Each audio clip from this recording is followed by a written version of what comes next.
I think that's the reason why so many bands get taken advantage of and lose all their monies, because they're not.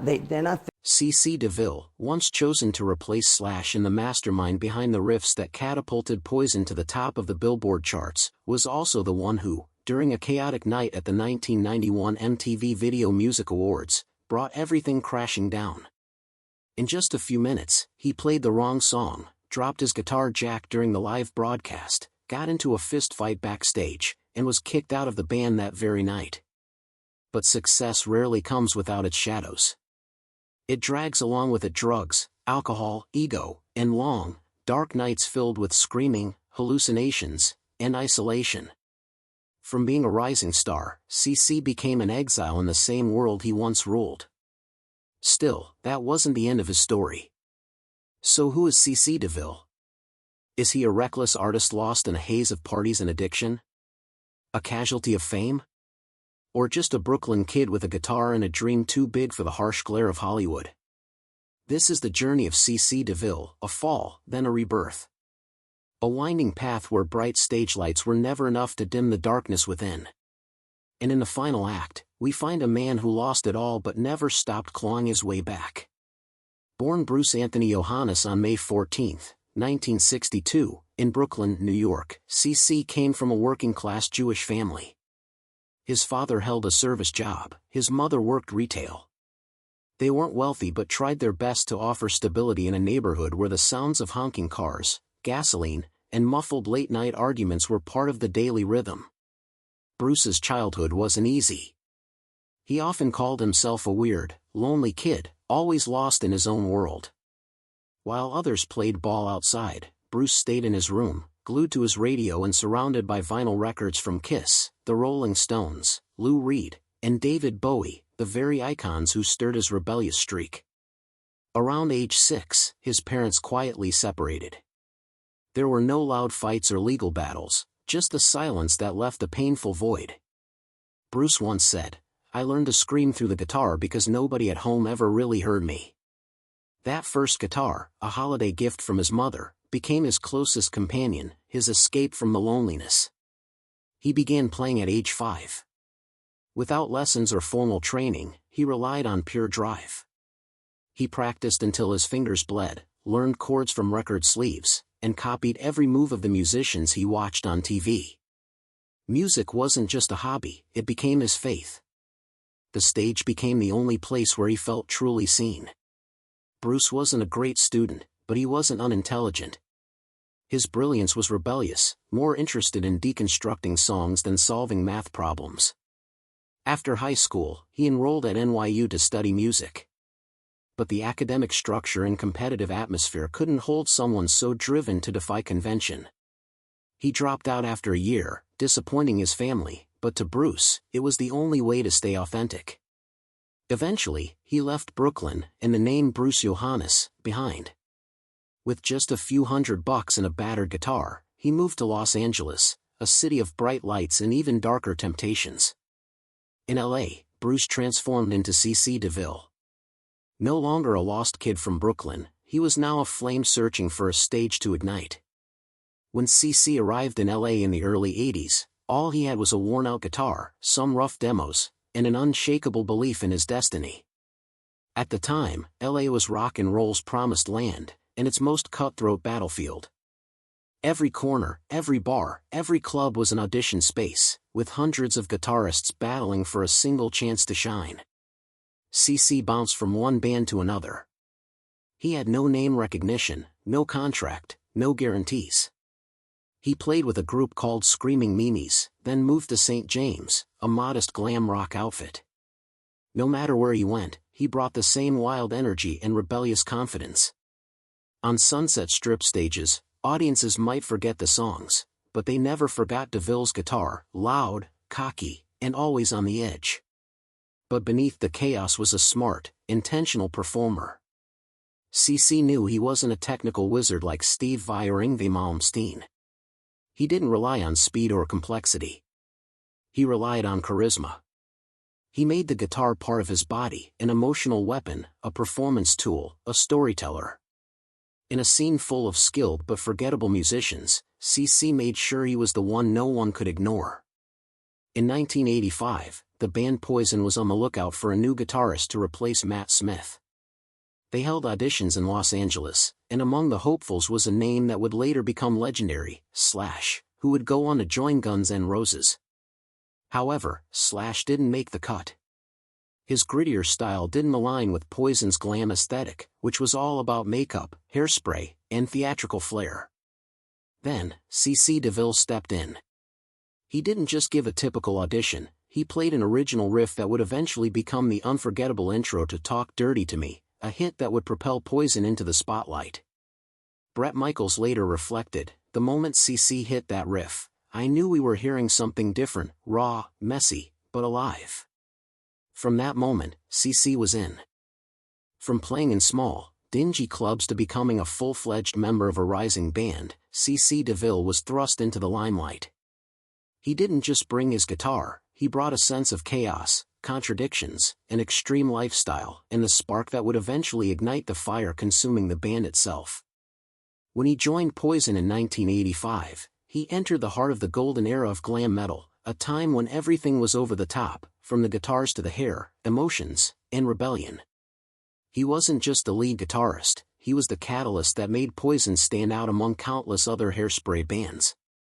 Their debut album, Look What the Cat Dragged In, 1986, marked the band's first big breakout. Despite its modest budget and low expectations, CC played a pivotal role in writing the iconic riff for Talk Dirty to Me, which became not only Poison's signature hit but also an anthem of the glam metal era. He also contributed to songs like I Want Action and I Won't Forget You, showcasing his knack for crafting catchy, simple melodies that were irresistible to teenage fans. With his spiked hair, tight leather outfits, and fiery BC-rich guitar, CC wasn't just a musician, he was a living, breathing performance. As Poison entered the late 80s, they rose to rock royalty status. Their second album, Open Up and Say Ah, 1988, catapulted them into the top ranks of America's best-selling bands, selling over 5 million copies. By this time, DeVille was fully in control of his role and continued to shape the band's sound with his flashy riffs and solos in songs like Nothing But a Good Time, Fallen Angel, and especially the Billboard Hot 100 charting ballad Every Rose Has Its Thorn. Though DeVille wasn't the primary lyricist, his emotional guitar breaks turned what could have been just another love song into a raw anthem of heartbreak for an entire generation. Poison's success continued with their third album, Flesh and Blood, 1990, which showed the band's attempt at a more mature sound by blending hard rock with deeper storytelling. Despite increasing tensions within the group, DeVille played a major role in defining the sound of tracks like Unskinny Bop, Life Goes On, and Something to Believe In.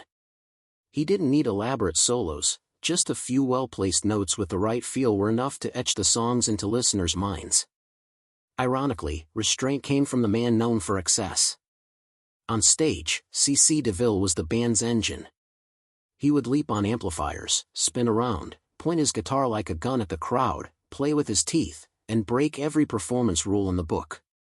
He lived for the moment, pulling the audience into a world where rock wasn't just music, it was an attitude. No one in the band could match his stage presence. He embodied Poison in its rawest, most chaotic, and unapologetic form.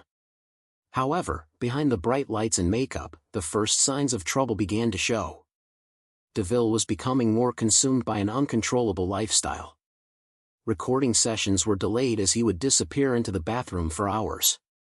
Tensions began to flare, especially between him and Bret Michaels, over issues like volume levels, set lists, and who truly represented Poison. What had once been part of his allure, his personal instability, had now become unbearable. Still, it's undeniable that CC DeVille played a crucial role in shaping the sound, image, and wild energy that catapulted Poison to glam metal legend status. The band's first 3 albums with him sold over 15 million copies in the US, putting them alongside rock giants like Motley Crue, Def Leppard, and Bon Jovi. But as with all long-lasting highs, the crash is inevitable. For CC DeVille, the end came suddenly, in a way no one could have predicted. It was a single night that changed everything, broadcast live to millions, marking the climax of conflict and his eventual dismissal. By the early 1990s, the spotlight that had once lifted Poison to stardom was now beginning to burn the very people who had made it shine. While the charts still reflected the band's success, behind the scenes, a silent war was brewing. And at the heart of it all was none other than the conflict between DeVille and lead singer Bret Michaels slowly became impossible to mend. Their disagreements extended beyond music. One wanted to keep the raw, chaotic energy alive, while the other leaned towards growth in a newer, harder rock direction. They clashed over even the smallest details, such as who had more stage time, whether the guitar was overpowering the vocals, and even who would enter the studio first. When both egos were fueled by hard liquor and cocaine, even the smallest arguments could spiral into full-blown battles. Bret Michaels himself admitted in Nothing But a Good Time that both were intoxicated at the time. He hit me, I hit him back. We fought because his guitar was so loud, I couldn't hear myself sing. Everyone was burning out, and no one was sober enough to keep things together. Things escalated during the 1991 Flesh and Blood tour, where the tension turned into real violence. During a show in New Orleans, DeVille and Michaels fought backstage, and the band had to cancel the following shows. Rumors of Poison breaking up began to spread in the press, and it became clear that if an explosion was coming, DeVille was the fuse. And then it happened. At the 1991 MTV Video Music Awards, one of the biggest live televised music events in the U.S., Poison took the stage in their signature flashy outfits to perform their new hit, Unskinny Bop. But as soon as the music began, everyone stopped. DeVille was playing the wrong song, not the new track, but their old hit Talk Dirty to Me. This wasn't just a mistake, it was a public blow to the band, their promotional efforts, and the professional image they had built. The situation became even worse when DeVille's guitar jack came loose in the middle of the performance, cutting the sound. The entire performance collapsed. Host Arsenio Hall had to step in and reintroduce the band, marking a moment never seen before on the show. Backstage, DeVille and Michaels fought once more, and things might have gotten violent if security hadn't stepped in. That night, there was no band meeting, no formal statement. DeVille was immediately kicked out of Poison. The situation worsened a few months later during a live broadcast of Pirate Radio Saturday night, when Bret Michaels was being interviewed. Suddenly, DeVille called into the show, shouting and confronting Michaels over his public remarks. The Los Angeles Times recorded the exchange, highlighting cutting lines. In USA Today, you said you wanted a guitarist who wasn't into drugs. You were talking about me, DeVille said. Michaels responded, I wasn't talking about drugs, I was talking about someone who could keep their head straight. And you admitted you weren't in control anymore. Although the on-air argument wasn't officially broadcast, the tape spread quickly throughout the music industry, signaling the end of one of the most toxic partnerships of the 1980s. From then on, DeVille disappeared from Poison, with the band moving forward with new guitarist Richie Kotzen. Meanwhile, DeVille focused on his solo project, Samantha 7, hoping to avoid obscurity. But the rift between him and Poison, particularly with Michaels, seemed irreparable at the time. Only time and music would tell if this truly marked the end or if it was just the beginning, collapse, rebirth, reunion. After the 1991 MTV Video Music Awards, the night Poison fell apart in front of millions, DeVille walked away without a word, leaving behind a shattered career and a reputation tarnished by drugs, alcohol, and violence. While rebels are sometimes forgiven, DeVille wasn't seen as an artist at that time. Instead, he was labeled a saboteur. In the world of rock, nothing is more brutal than the spotlight turning its back on you. In the years that followed, faded into the background. He formed a solo band, Samantha 7, and released an album in 2000. While not a complete failure, it was far from the success he had with Poison. In rare interviews, DeVille tried to remain positive, but behind the familiar sarcasm, it was evident he was struggling with loneliness and confusion. By the mid-1990s, the grunge wave had nearly wiped out glam metal, and most of the bands with teased hair and makeup had faded away. But then, unexpectedly, Poison, the band everyone thought was a thing of the past, made a comeback. In 1996, Poison and DeVille officially reunited for the Greatest Hits tour. It wasn't a grand comeback, but more of a test of friendship, forgiveness, and resilience. CC stood on stage again with his old guitar, his eyes filled with caution. However, the crowd's cheers were overwhelming. They hadn't forgotten him, and this time, he played every note flawlessly. Yet, recovery is never a smooth journey. In 2000, tensions flared once again, this time over DeVille's wish to have Samantha 7 open for Poison's tour. Bret Michaels was firm in his refusal, stating, "If it's Poison, it has to be all Poison." Disheartened, DeVille left the band without a word. Michaels later shared, "I drove him back. We laughed, hugged, said see you in a couple of weeks. And then I never heard from him again." But just 2 weeks later, DeVille returned, not with an apology, but with a simple truth: "I can play for 18 people with my band or play for 18,000 with Poison." Both DeVille and the band realized that, despite all their struggles, CC DeVille was an irreplaceable part of Poison. This reunion was no longer about rebellion but about acceptance. They no longer tried to change one another, instead, they learned to coexist with their differences. DeVille had become sober, quieter, and focused on music with a newfound calm. He was no longer the troublemaker but the keeper of a once wild flame, the flame that had once burned him, now carefully controlled. Since then, CC DeVille has stayed with Poison through numerous major tours, compilation albums, and reunion shows that helped revive the glam metal era. But this time, the audience saw him as more than just an artist. They saw him as living proof that some flames, if they can't be extinguished, must be handled carefully so they don't end up consuming you. Offstage, CC DeVille once embodied the wild rock star lifestyle, endless parties, fleeting relationships, and a long list of scandals, many of which he could barely recall. But beneath that defiant exterior was a soul yearning for genuine connection, a need he rarely found during his peak years. After overcoming addiction and rejoining Poison in the mid-1990s, CC began to step out of the spotlight, opting for a quieter, healthier life. This decision was partly due to exhaustion but also because something new had entered his life. In 2007, DeVille and his longtime girlfriend, Shannon Malone, welcomed their first child, a son named Valentino. It was a pivotal moment, not a hit song or a tour, but the moment a once infamous guitarist stood in awe of his newborn and realized life would never be the same. In later interviews, DeVille openly admitted, "Becoming a father is the only thing in life that made me want to stop, listen, and grow up." He left the chaos of Hollywood behind and settled in a peaceful home by the ocean in California. Gone were the week-long parties. In their place were school drop-offs, family time, and playing guitar for the pure joy of it, not the pressure. Shannon, the quiet partner, rarely appeared in the media but stood by DeVille through both crises and recovery. She wasn't just a girlfriend, she was the one who helped keep him from spiraling again. Since starting a family, CC has kept a low profile in romantic matters, a stark contrast to the rock star who once thrived on controversy. As he once said in a VH1 interview, "I've lived crazy enough to know that stability isn't boring, it's a luxury."